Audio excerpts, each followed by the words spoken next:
What is happening, everybody? Welcome to Stochastic MLB Live Before Lock. And I did an earlier Live Before Lock, but I was the analyst. Now I get to host. So first time I've been hosting a show in about a week, and happy to be back. I had a good trip. My sister's graduation went pretty well. She graduated from Ohio State, wearing my Ohio State Ninja Turtle shirt today. So should be a fun summer now. I've got now that my sister's graduated, she's staying in my house for a little bit. My parents are staying in my house too. So got a full house here, but most importantly, I'm back to playing DFS. I had a really good early slate that's going on right now. I had a couple of outlier lineups that are breaking through for me. So definitely happy to be playing DFS because I didn't really play it all over the course of the last week. And if you guys could do me a favor, like the video, subscribe to the YouTube channel. Shout out to Sleeper, who are sponsoring the show today. Matt, how are you doing? How's last week for yourself?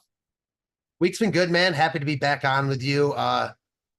Sounds like a crazy time in Ohio for you. Welcome to Ohio, I guess, or not anymore since you left. But yeah, man, always a good time to get on here and talk some MLB with you. So I'm happy you're back. Yeah, and not to rehash the stuff I talked about before, because Lofty and I talked a little bit about the weirdness of the Ohio State graduation and the commencement speaker and all of that, which is also close to you. I figured there was a chance you would have heard about it because that is right close to you. You had messaged me and asked me where it was that I was staying in Columbus, which I'd never been to Columbus before. That place is seedy as shit. You think? A lot of homeless meth heads. Yeah, I mean, I definitely think there are some seedy parts. I didn't ever spend too much time in Columbus. I went there for a quarter in college because my school got evacuated, but that's a long time ago. Yeah, I could see why you'd say that. I have no arguments. Yeah, it's a lot of homeless meth heads. None of them have talent. Not like when you're in New York and you see homeless people, all talented. They sing, Oh yeah, no talent. they dance, and all that. There are no people with skills that live on the streets in Ohio, in Columbus, Ohio. It is just people who are kind of nodding off on meth. We got Peppy in the chat asked, did I get to witness the outlandish commencement speech? Oh, hell yeah, I did. It was one of the highlights. I talked about it earlier on the show, so I don't want to rehash because I'm sure a lot of people heard. I'll talk a little bit more about it with Josh on the playback show because we've got myself and Matt going to be doing MLB for the next hour. Then we're going to have from 7:30 to 8. Josh and Eric are going to be doing NBA Live Before Lock, and then I'll be back on playback with Josh to watch the one basketball game, just a one-game NBA slate, breaking that down, kind of reacting to it, talking about any bets we have. Starting at 8 p.m. once the slate locks. So that is the schedule here for the rest of the day here. And did you play the early slate by chance, Matt? I played a little bit. Stacked Pittsburgh, so it didn't go too well. And you obviously needed Cease, and Oakland looks like they're doing really well. Yeah, so those are like the good lineups that I have are like the couple of Oakland stacks I had, which are kind of towards the top of GPPs. So that's what's carrying me for the early slate. Not even that I played a lot of them, but just enough that I had a couple of outlier lineups there. Now we've got the night slate to talk about here. No weather concerns. Another thing that did help on the early slate is I totally avoided the Mets and Cardinals game, which was something Lofty and I talked about, just taking it out of our player pool. That game got postponed. There was a little bit of ownership there, so that kind of took care of some of the rake on the early slate. And now we've got the late one here to talk about. We've got a Coors Field game. We got some pitchers to talk about. Do you have any overarching thoughts on the slate here, Matt, before we break down the individual pitchers and stacks? A lot of good hitting spots. Few good pitchers on the slate, but a lot of really, really good hitting spots. Do you believe are the offenses, because we've got a bunch when we got the Coors Field game, a lot of offenses that are in good spots. How is that going to inform the pitchers you're looking at on this slate? Does it change whether you're looking to pay up for pitching or pay down for pitching or try to get contrarian or anything like that? I think that there's honestly, as far as pitcher goes, options in every pricing tier. I think Sale looks like by far the best pitcher on the slate. But then as far as SP2 goes, I think it's reasonable to spend up on a Savali, Kirby, or Bradish. I also think it's more than viable to spend down on a Paddock or Hicks. Kind of just whatever floats your boat. I don't care that much. You know, I'll kind of just go with whatever works with what offense I choose. And if you guys have any questions for us, you can hit me up in the Discord channel. Be keeping an eye on that. If one of the perks of being a Stochastic member, everybody gets access to our Discord channel, and you could ask me questions whenever you want. And I try to answer. Even when I was away on my family trip there for my sister's graduation, I tried to check into Discord on the Odd Shopper side. I threw some bets in here and there that I liked. And then when I had some DMs, I would answer questions from people. So if you guys have questions for us here, throw them into Discord. I'll be keeping an eye on that. But let's start by talking about Chris Sale, who's projected for a ton of ownership, Matt. We've got him projected for 50% ownership. Well, I got Paddock at 30% ownership on the low end. Those are two chalk pitchers on the slate. As far as pay up options go, let's just talk about Chris Sale as an individual entity because he's priced differently from everybody else. He's the only pitcher priced over 9K on DraftKings. He's $9,800. He's facing his former team in the Boston Red Sox. So at $9,800, we've got 50% ownership going to Chris Sale. Cash games, he's a no-brainer. For tournaments, he's somebody you also want to be getting exposure to. But we've got a couple things to talk about here, Matt. First off is, do we want to play him in single entry? And then on top of that, we want to talk about, do we think his ownership is too high, too low, or just right when we're talking about large field tournaments? But let's start about the single entry angle. Considering how popular he's going to be, does that make you want to get off him in single entry, or are you just going to play him and differentiate your lineups elsewhere? I'll just play him. I think it's a mistake not to play him here. Of course, it's baseball. Anything can work out, but he's clearly the best DFS pitcher on the slate. He's in a really good matchup against the Boston team that's very, very good against right-handed pitching, but not at all against left-handed pitching. It's easy to get different elsewhere. I just think he stands out and looks so much better than anyone else, going tonight. Yeah, he's quote-unquote over-owned, but, it's not like the NBA where you need an optimal lineup. Like, I just think that he's more likely than not going to be really, really good. And again, 33% of the time, he's going to be a top 2 pitcher on the slate. I personally think it's more than that. But if you think that's right, then maybe getting under the field on him or fading him is a way to play this slate. I don't hate it, just not how I'm going to play it. How about you? Playing a bunch of them. For reference, large field tournaments, my top 150 lineups, I've Sale in 63.3% of them. So Chris Sale is somebody I'm going to be playing a whole bunch of for today. I'm with you. I find him hard to get away from. There's other spots I think I could get different with, and Chris Sale isn't one of those spots that I want to get away from. So single entry, he's going to be crazy, crazy popular.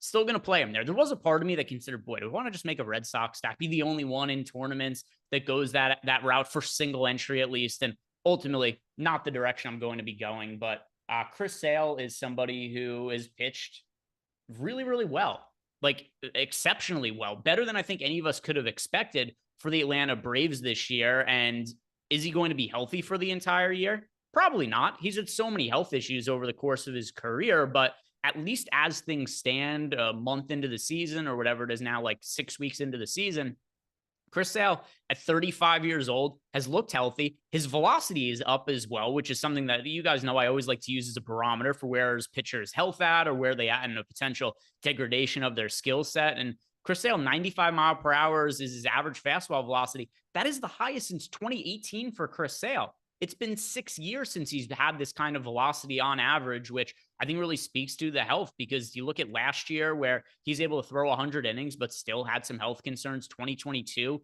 he only pitched 5 innings. 2021, 4 innings. He missed all of 2020. So all this time off for Chris Sale, I do think that maybe at this point, it's probably been good for him that he's been able to get, a few years off, a few years where he's been limited. And now he's looking as fresh as he has in a long time. 3.44 ERA, 2.81 expected ERA. Obviously, I just mentioned the velocity. The strikeout rate is 29%. He's throwing strikes. He only has a 4.8% walk rate. He's been one of the best pitchers in baseball. The only concern that I really have with him at this point is, well, for this slate, his ownership. Long-term, it's his health, but we don't really care about that much for DFS. We only have to care about today's slate. So I'll be loading up on Chris Sale. I think the ownership in large field tournaments is about appropriate. I'm a little bit overweight, like I said, a little bit over 60% for me. It's hard for me to go to like 90% of a pitcher or something like that in large field tournaments, unless it's like somebody who's just egregiously mispriced in a spot against a really bad offense or anything. And that's not quite what this is, but I'll like getting to Chris Sale. And I also don't see a real clear pivot, which is another reason that I'm loading up on Sale.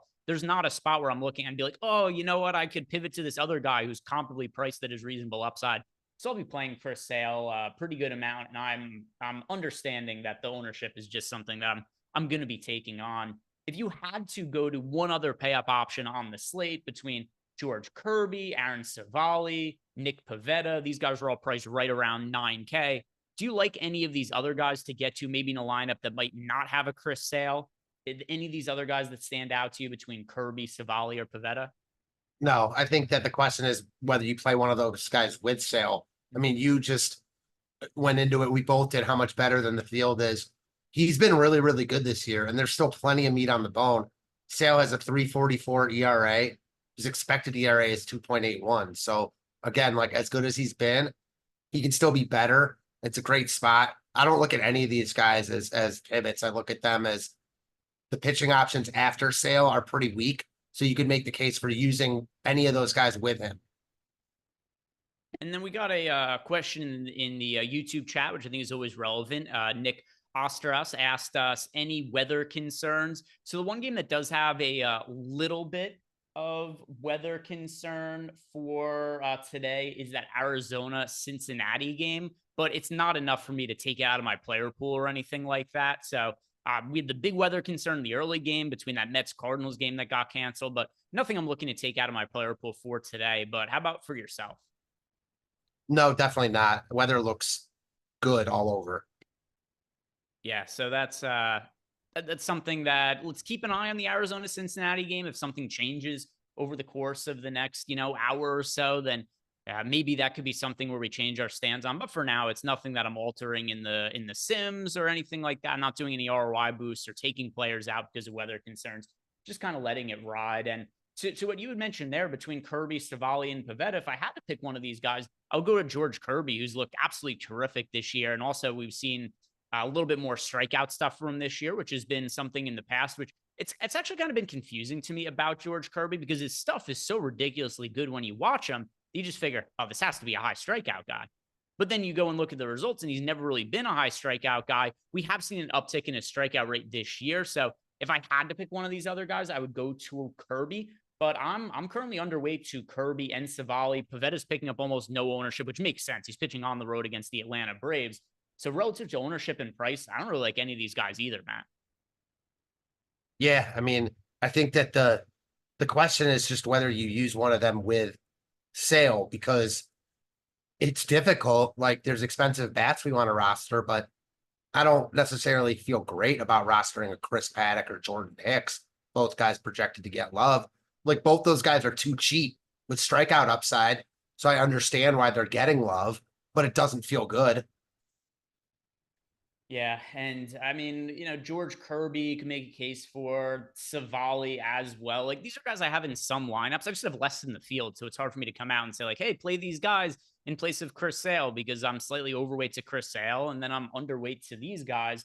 So what I really like to do, and what I think makes the most sense for a lineup build for today, is you go heavy on Chris Sale, and then you mix and match with some of the cheap pitchers that we have on the slate. So we'll talk about some of those guys in a second here, but any of these other pitchers that are priced around 8K or 7K that you're liking, we've got Kyle Bradish, Graham Ashcraft, Carlos Rodon, Jordan Montgomery. So these guys from 7,700 to 8,500 on DK.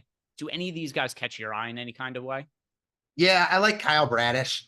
I don't love him here. He might be a little bit too expensive, but not getting as much ownership as Savali, Kirby, or Paddock and Hicks. Certainly not as much as Sale. So I don't hate the matchup. Again, I don't really love SP2 on this slate. I'm struggling to figure out which guy emerges as my favorite. I don't know if you have a strong take. Like in single entry, who's your favorite SP2 to pair with Sale? It's the cheap guys. It's not anybody in the mid-range here. That's I don't fair. really get to any of these guys in any kind of meaningful way. I've got 9% exposure, my top 150 lineups to Bradish. I've got 7% of Rodon. I've got 1% Jordan Montgomery. So it's hard for me to come out here and advocate for any of these guys. It's just not anything that's standing out to me. That makes sense. I have no arguments with that. I mean, it just because as uncomfortable as Hicks and Paddock make me at ownership, like I don't think they're that much different than the guys up top, and they're so much cheaper. And we got a question here from Arcathelza. He asked us a serious question. Why do we not like Savali versus the White Sox?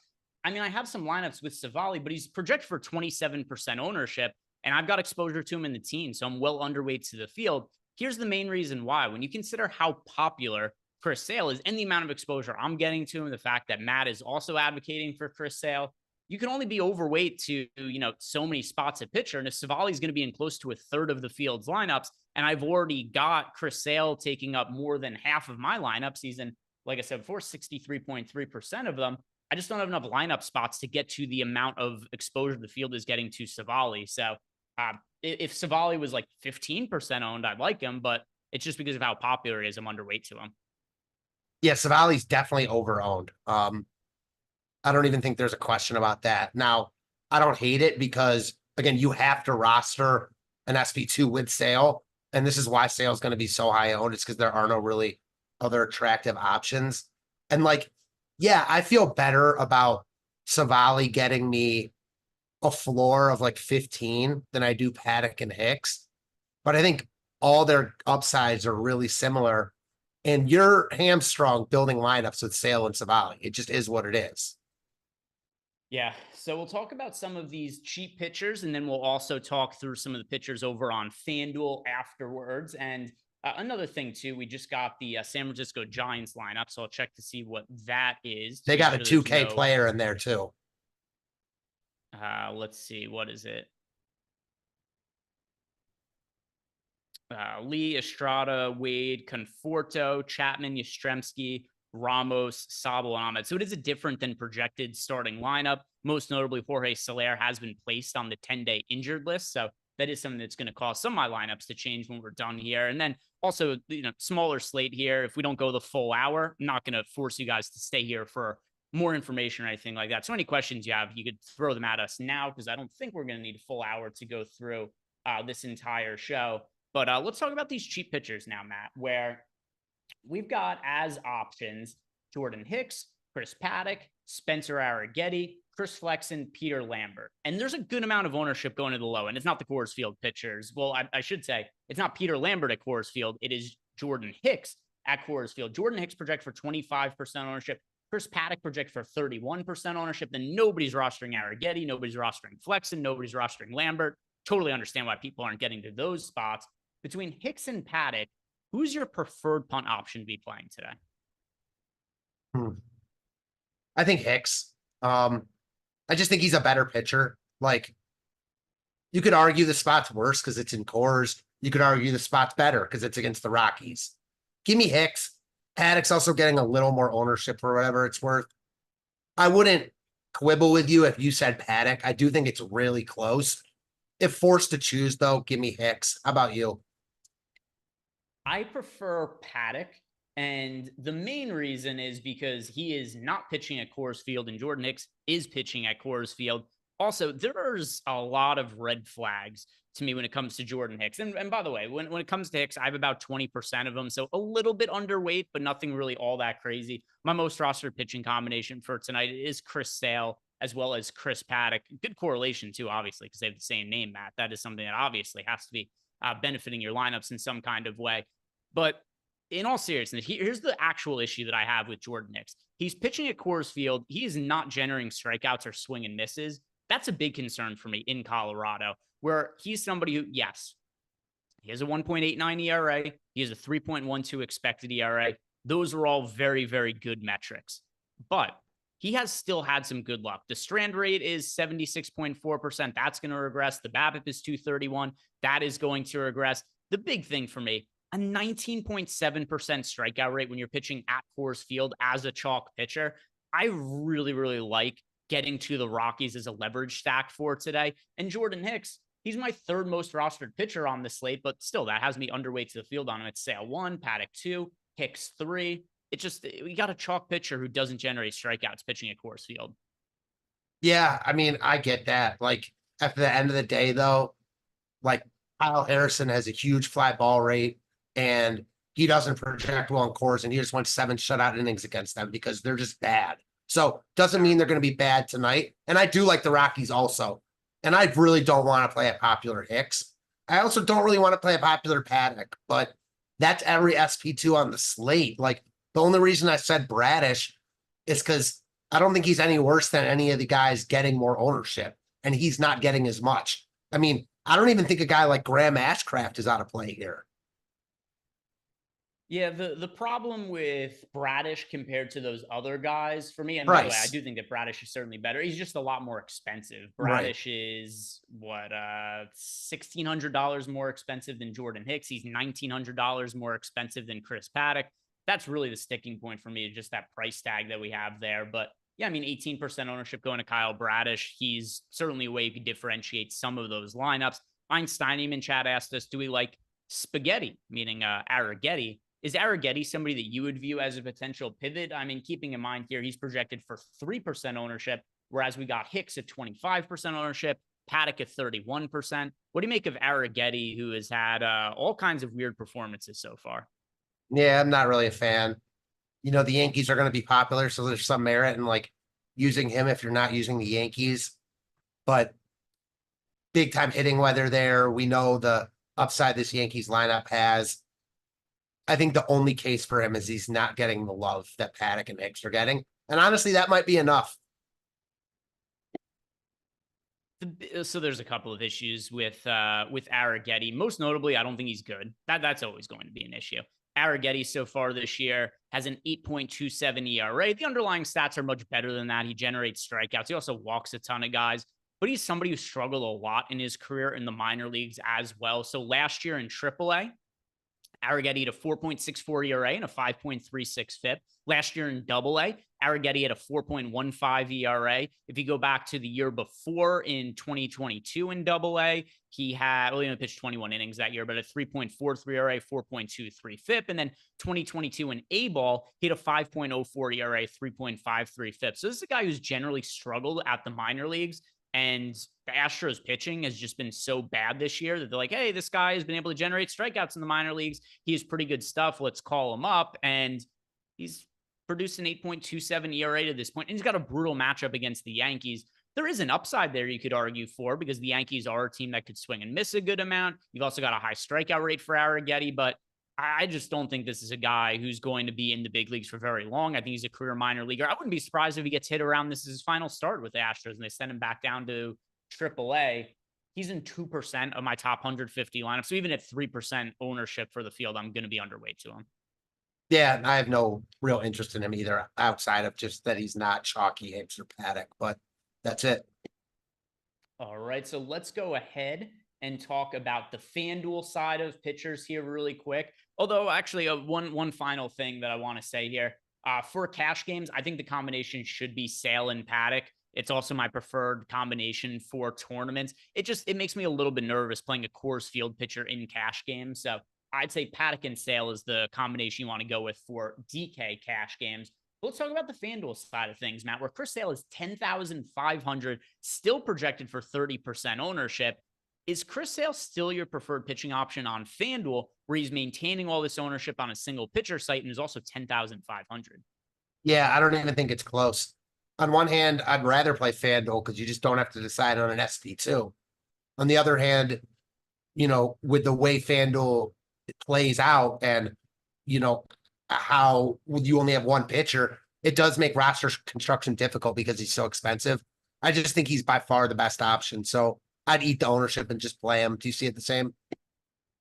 Not exactly. I still like him on FanDuel, but I really like that Chris Paddock is $7,800 and isn't all that popular on FanDuel. So this Mariners team, which is striking out a whole bunch this year, we've talked about it a lot on the show and how pitchers are typically really inflated in terms of their ownership against the Mariners. So Bailey Ober was really popular yesterday. Well, Chris Paddock, only 11% owned at $7,800 on FanDuel. For reference, Jordan Hicks is $8,300 on FanDuel. Bradish is $9,200. Kirby's $9,500. He's one of the cheapest pitchers on the slate overall on FanDuel and still isn't all that popular because it's a single pitcher site and everybody's still flocking to go play Chris Sale. Savali is 19% owned on FanDuel. Kirby's 12% owned. So 11% on Chris Paddock. That's my favorite way to get a little bit different on tournaments for FanDuel purposes. So Paddock is going to be my preferred option. Not to say that I think that Sale is a bad option on FanDuel. I just like Paddock a little bit more considering he's a third of the ownership over there. Let me see if we've got any other questions in Discord. And looks like we're all caught up on that. So let's check out some lineups in the lineup generator and we'll see what it is that is standing out there. Don't forget, if you guys want to sign up for the lineup generator, you can sign up using the links that we have below.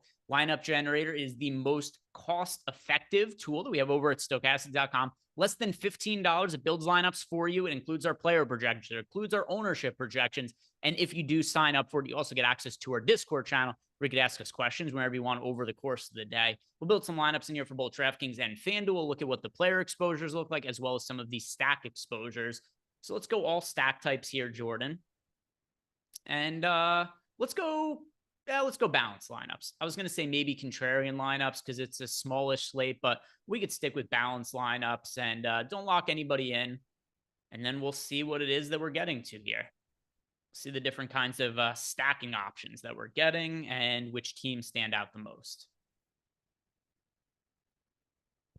You can save up to 20 of these lineups, and then you can export them directly to DraftKings or FanDuel, play them there. If you guys ever want to edit the lineups, you could also do that there on the left-hand side of the screen. And if you sort through the individual players, it'll show you the player projection as well as our ownership projection on them. So if you do want to make a change, you're informed with the best options there to be able to make those alterations. So first thing that stands out here, Matt, 80% Chris Sale. That is not surprising to me at all. If you guys are playing a bunch of lineups in large field tournaments, totally makes sense. Just go like, hey, Chris Sale is in, 2/3, 3/4, 4/5 of my lineups.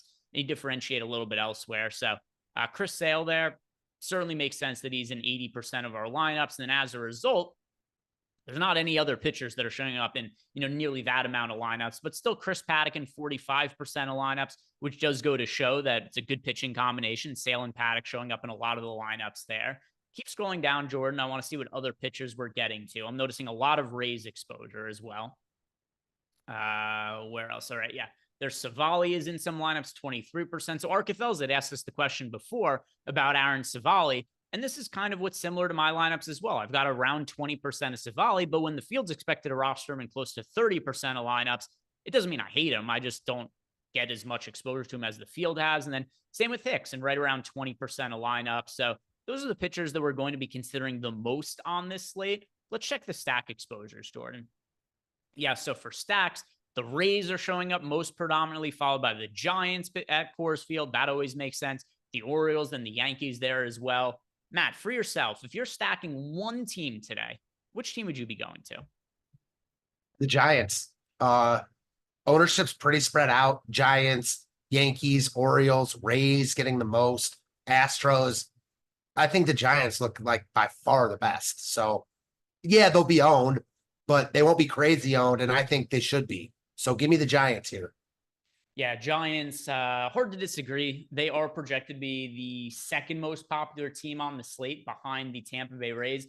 One thing that is nice is the Rays are so crazy popular. You see they're showing up a bunch in the lineup generator here as well, that I think it should somewhat mute the ownership for the Giants in single entry. They're still going to be popular, but I don't know. I think they'll be probably like, what are you expecting? Like high teens ownership, whereas players from the Rays will be like close to 30% owned, high 20s. Yeah, something like that. I think the top of the Giants order and certain guys like Lamont Wade, who's cheap, will be very high owned. Estrada will be very high owned. But I think the Rays come in significantly higher owned. So I'm with you. Yeah, so hard to get away from the San Francisco Giants. We've got them in the top stacks tool. 11.4% ownership share, significant, second highest on the slate, but still not all that. The Rays are just so far more popular than every other team right now. But then we've got the Giants 16% chance to be the top scoring team on the slate. That's almost double every other team that is projected, at least in terms of the top stack odds on the slate here. So Giants, certainly a team that we're going to want to be getting to. That's my favorite team to get to in large field tournaments. I'm not exactly sure that's where I'm going to go in single entry. It's a strong consideration for me. I might decide to get a little bit more different with my stack because I do think if you don't stack the Orioles, the Rays, or the Giants in single entry, you are by default just going to have a way different build than everybody else. And that is where right now I'm kind of leaning towards the Rockies in single entry. They're projected to be the lowest owned team on the entire slate by a pretty wide margin. You're getting leverage off of a popular Jordan Hicks. So I think for single entry, I'm going to be leaning towards the Rockies today. And listen, it's the Colorado Rockies. They stink, but it's Coors Field. So there's times that it's worked out for me this year going to a low-owned Rocky stack when they're playing at home. And not one that we're getting to in the lineup generator here. Are there any teams that you're viewing as over-owned that you are going to maybe try to avoid in small field tournaments or maybe be underweight to in a large field tournament sense just because you think they are too popular? The Rays, for sure. I think you could make the case for all four teams you said and just use any other team. The Rockies also stand out to me because they're projected to be the lowest owned team on the slate, and they're going against that Hicks ownership. You already mentioned it. Hicks is not missing bats. that's a bad recipe in Coors. So you're selling me on the Rockies a little bit. Yeah, it's if they were a little bit more popular, I'd feel different, but 2% owned, I have to assume I'm going to be one of like what 5 people that are stacking them in single entry, whereas Jordan Hicks is going to be very, very popular there. So I like the leverage I'm getting there, and it's Coors Field. You're playing a team with no ownership in the best hitters park in baseball there. As far as the other stacks here, Rays, Giants, Orioles, Yankees, those are the other teams that showed up in the lineup generator. Go back to the player exposures, Jordan. I want to see which players are showing up the most, and then we'll build some lineups out for FanDuel. So we've got here, kind of hard to make out what some of the names are there because it's showing up really blurry to me, but a lot of Rays. I'm seeing the Rays logos there. And then some Orioles bats followed by the Giants. But yeah, it's mostly Rays as well as Giants that are showing up in here for the lineup generator on the DraftKings side. Let's go to the FanDuel side and see what it is that we're getting to for FanDuel lineups. Nicholas Robertson in the chat says the Rockies suck ass. I agree, man, but they're 2% on the Coors Field. And I think if this slate played 100 times, they'd probably be in the winning lineup more than 2 out of those 100 times. And also, I mean, the Rockies have been one of the most profitable teams for me to stack this year, believe it or not. Like there was a day, what was it? A couple weeks ago where there was a super chalky pitcher going up against the Rockies. I was the only person who played the Rockies, and they put up like 9 lineups. They put up like 9 runs, and I was the only one who played that lineup in single entry, and I came towards the top of it. These are just the spots that I like to play. Over time, it's going to work out. On a day-by-day sense, yeah, the Rockies, the most likely outcomes I play the Rockies, it doesn't work today. But in the long run, it's the kind of spots that I like to get to. Yeah, it's not about how often you win. It's not about how often you win. It's about, when you win, taking full advantage of that. With that said, it wouldn't be a bad thing to win every time. Fair. It would be cool. It would be cool if possible. Not quite possible, though. Let's go all stack types here, Jordan. Same deal. Let's go balance lineups and see what pops up. Won't lock anybody in. All right away. Seeing some Rays lineups, a lot of Rays lineups. So it looks like we're going to be getting to a ton of Rays here over on FanDuel, just as we did on DraftKings in the lineup generator. That's one spot I'm going to be a little bit different for myself personally. The Rays over on FanDuel. I don't know if you've looked at this, Matt. 19% projected ownership. This is crazy popular. We've got the Rays are projected for 19% ownership on FanDuel. Got 10% ownership going to the Orioles, 10% ownership going to the Astros, 11% to the Giants, 15% to the Yankees. So just like on DraftKings, the Giants are my favorite stack to be getting to on FanDuel here as well. As far as pitchers are going, yeah, we're getting to a whole bunch of Chris Sale here. He's in about half of our lineups. Scroll down, Jordan. I want to see if we've got any Chris Paddock lineups. I think I saw a pitcher up there. 5% Paddock, 3% Rodon. Who was the other pitcher up there? Was it Savali? Yeah, Savali in 31% of lineups. So lineup generator is almost exclusively making lineups for us with Savali and Chris Sale over on FanDuel. And if you look at our stack exposure here, once again, a lot of Rays popping up, a lot of Giants, a lot of Yankees. My preferred stack on FanDuel is going to be the Giants, and my preferred pitcher on FanDuel is Chris Paddock, all things being considered. Matt, just like on DraftKings, are the Giants your favorite FanDuel stack? Yeah, I think so. It looks pretty similar to me. Again, obviously pricing is going to be a little bit different, but ownership and as far as their top stack goes, it looks really, really similar here. Tampa, the chalk, the Yankees getting even more love. So yeah, I like San Francisco as my favorite stack. Pretty much exactly the same. Yeah, San Francisco. I mean, I'm surprised the team isn't picking up more ownership.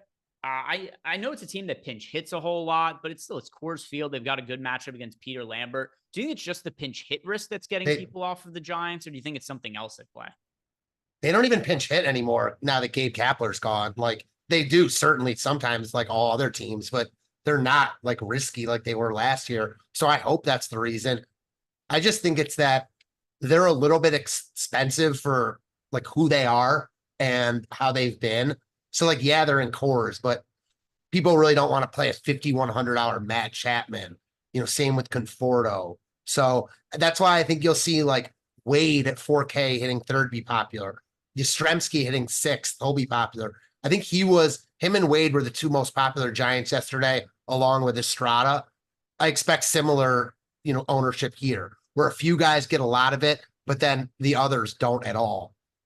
Yeah, Beezy says, how about it's because they suck? Fair. Yeah, they do kind of suck. But, I mean, still, it's Coors Field. Peter Lambert's on the mound. He's terrible as well. And then also we got Mark Waldrop in chat said the dude starting for the Giants in the DH spot isn't in the FanDuel player pool. Yeah, that's correct. He is not. So we've got Ramos from the Giants who is available on DraftKings, and he's the flat min, correct? He is the flat min. Yep. Yeah, not available on FanDuel. That's also something that maybe skews the ownership a little bit that he's not in the player pool, but I mean, he's in the player pool on DK, and it's not like the Giants are crazy popular or anything like that. So let's look at the individual player exposures as far as hitters are concerned here, Jordan. And let's see.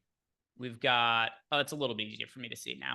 Ahmed Rosario showing up in a bunch of lineups, as well as Isaac Paredes, Randy Arozarena, Harold Ramirez, Johnny DeLuca. So those are your most rostered hitters from the Rays on FanDuel. And then from the Giants, we got Chapman, Tyro Estrada, Jung-Hoo Lee, and that looks like all of the Giants that are at the top. But for myself and Matt, the Giants are the team that we like getting to the most for this particular slate. And then BZ425 in the chat asked, how do we feel about Pivetta? That's a no-go for me in this spot.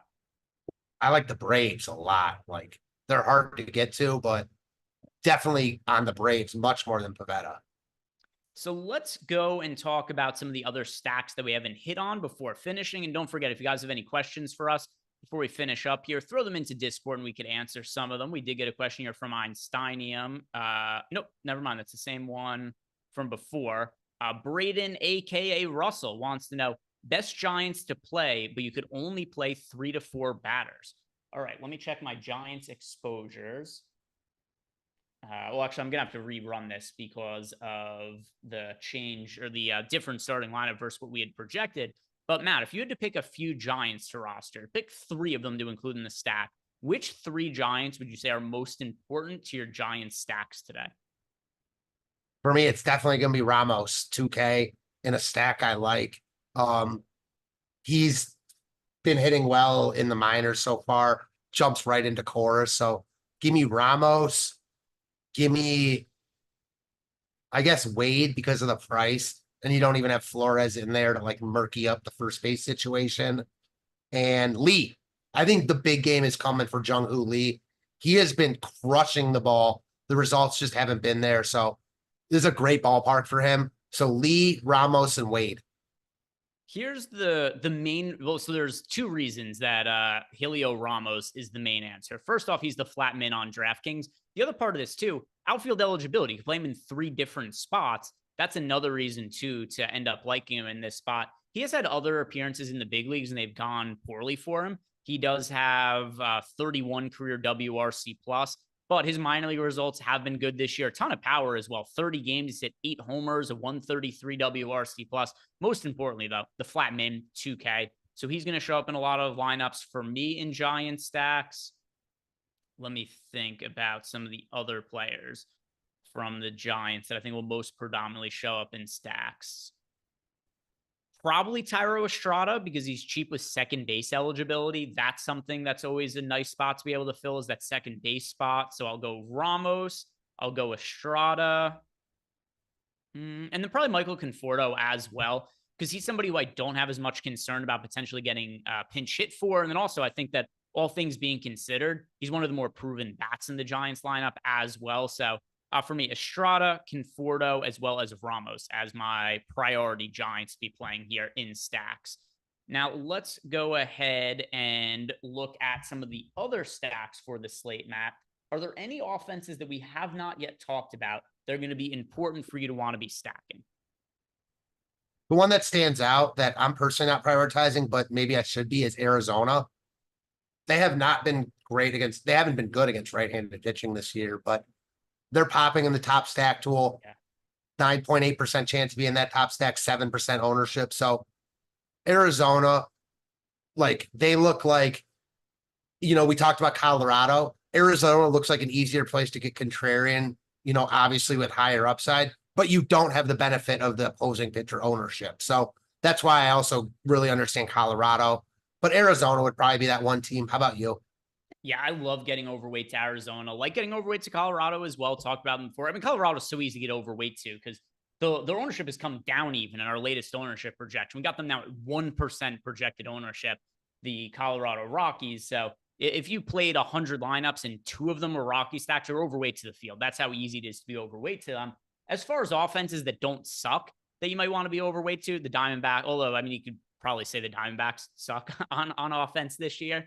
One thing that is a little bit promising to me is that Corbin Carroll has gotten off to a terrible start this year. His shoulder's a little fucked up. He's definitely not totally 100% healthy, but he has hit the ball a little bit better as of late. We did see him hit a home run a couple days ago as well. So maybe that's the sign of him turning the corner a little bit because that'll be a big boost to their offense. Corbin Carroll was the most valuable player last year. He was awesome, and they've got nothing out of him so far this year. Graham Ashcraft is a pitcher that I have never been high on. Another guy who kind of goes in the same category to me as George Kirby from before, just not actually good. Where if you watch Graham Ashcraft pitch, you'd be like, oh, this guy must be really good. He's throwing a cutter that's 100 miles per hour. But for whatever reason, people just tee him up. He has never been a guy who generates very many swing and misses. He's always been a guy who's got a sub 20% K rate, 17.2% for his career. He walks some players. He also gives up a lot of hard contact, a lot of home runs. So yeah, Arizona at 7% ownership. That's actually my second most rostered offense alongside the San Francisco Giants right now, Matt. Yeah, I get it. And the tools, they look really, really good. Great ballpark upgrade for them. I think they look really, really good here. It's certainly a ton of upside, if nothing else. Yeah. So here are the teams that I have double digit exposure to at offense. There's 4 of them. My contrarian team, you guys know by now, it's the Colorado Rockies. I'll be made fun of that for later, but they're 1% on playing at Coors Field. The teams I actually have double digit exposure to that are of interest to me: Giants, Diamondbacks, already talked about them, and then the Astros and the Yankees. Those are the 4 teams I have double digit exposure to. Does any of that surprise you, or do you disagree with any of those teams I'm getting to? No, I don't disagree with them. The one team, and you asked me which team stands out to me that we haven't talked about, and I said Arizona. The other team, and you didn't just mention them, is Atlanta. They're really hard to get to because of their price tags, but man, if you can make it work, like their upside is second to no team on this slate. So Atlanta is really interesting to me, but I understand why they're not in that top 4 because they're really hard to roster. Yeah, especially because you and I were prioritizing getting to Chris Sale. It's just not easy to play Chris Sale with stacks of the offense as well. There's a little bit of correlation there. If the Braves go off, you're more likely to get the Chris Sale win bonus, but it's just too hard to make it work together unless you're just playing Braves hitters that are bad, and that kind of defeats the purpose of rostering the Braves. Mm-hmm. Got a question here. Mark Waldrop asked who are the one-offs that we're liking the most. It's actually a lot of the Giants guys we've already hit on, but on top of that, Corbin Carroll's project for 10% ownership. I like rostering him as a bet on a potential bounce back. And Jock Peterson also 6% owned. I think that he's one of the more likely hitters to homer on the entire slate. So Giants bats, and then as well, Corbin Carroll, Jock Peterson. Any particular one-offs that you might be interested in trying to prioritize getting into lineups? Yeah, I'm going to go with Matt Olson. Really hard to get to, but I'd like him a lot at first base if you can get there. Any final stacks that are important to you? If not, we will do our home run picks and we'll close it out for the night. I think it's just the Braves, man. And then also, you mentioned Boston earlier in the show as like you were thinking about it. It's really hard to get there because of how good Sale is, and there's other really good hitting spots on this slate.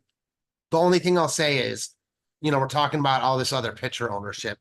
The real leverage spot is Boston versus Sale. It's not going to work out that often, but Boston's lineup is good. So like on the days they do get to Sale, they'll hit home runs and they'll get to the bullpen because Boston has a good lineup. All that being said, I'm not getting there, but just wanted to shout it out. Yeah, and then also the question that I had in the chat, somebody asked me what Braves hitters are bad. So I'm not saying these guys are like outright terrible or anything like that, but like you got the cheap hitters that if you wanted to make a stack of the Braves that actually fits with Chris Sale, there's only two cheap hitters in the entire lineup. It's Orlando Arcia, who's been okay this year. And then you got Jared Kelenic at the end of the lineup, who's also been okay, but he almost always gets pinch hit for. At some point, a lefty's going to come into the game, and then Kellenic's going to come out. So it's hard for me to really want to be getting to him in lineups. And then the other hitters that we have here, Michael Harris is still super expensive. Darno is relatively expensive at catcher as well. There's only two cheap hitters in Arcia and Kelenic, and I'm not dying to play them. It's a very, very expensive stack. Yeah, it is. Honestly, that's why I like them more as like one-offs, because it's just impossible to stack them with Sale, like unless you're using one of the cheap pitchers and punting everywhere else. So I like the thought of Atlanta, hard to put it into practice. All right, so let's close it out with this, assuming there's no more questions in Discord, which there aren't. Matt, Dong pick. Who are you picking at a home run today? And chat, let us know also who you guys are picking for a homer. You got moved to the cleanup spot today. Has seen Rodon well and limited experience. Give me Jeremy Pena.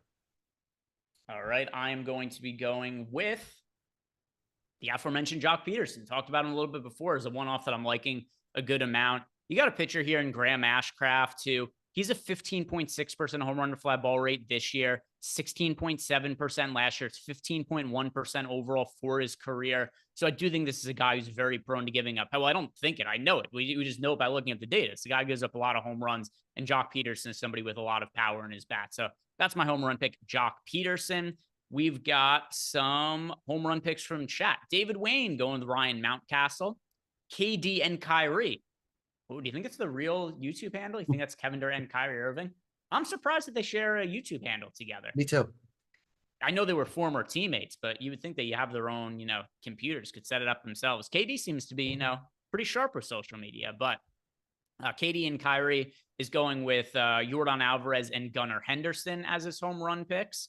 Malukar saying not Teoscar Hernandez. I feel bad for Malukar. Malukar's guy is Teoscar Hernandez every single day, and he isn't on the slate today, but he already homered earlier. So Malukar, I think you should still pick Teoscar Hernandez. Then you could victory lap it.